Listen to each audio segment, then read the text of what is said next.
திராவிடமும் தெரியாது, ஒரு வெங்காயமும் தெரியாது. எங்களை பற்றி என்ன கொள்கைன்னு கேக்குறீங்களா?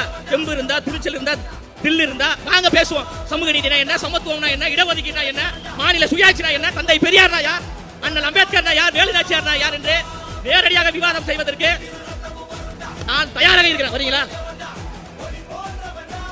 தமிழ்நாட்டு அரசியல் வரலாற்றிலேயே திமுக இப்பொழுதுதான் வலிமையான ஒரு தலைவரை எதிர்கொள்கிறது.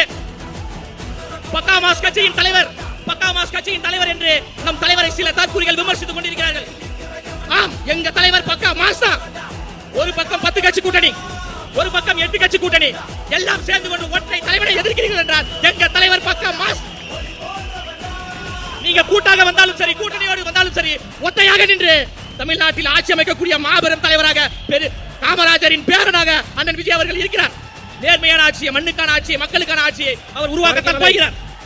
டிஎம்கே என்கின்ற 3 எழுத்தை டிவிகே என்கின்ற 3 எழுத்து வீழ்த்தும். தமிழ்நாட்டு அரசியல் வரலாற்றில் மாபெரும் புரட்சியையும் எழுச்சியையும் அண்ணன் விஜய் அவர்கள் ஏற்படுத்த போறார்.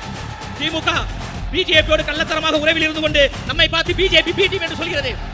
தாவேகா என்பது தலைவர் தளபதி அவர்கள் பிஜேபியுடைய பி டீம் கிடையாது, மக்களுடைய மெயின் டீம், மக்களுக்கான டீம், தாய்மார்களுக்கான டீம். பிஜேபி என்கின்ற ஒரு கட்சியை தமிழ்நாட்டில் வளர்த்துவிட்ட முதல் நபர் திமுக என்கின்ற கட்சி தான். இஸ்லாமிய சிறைவாசிகளை நாங்கள் விடுதலை செய்வோம்.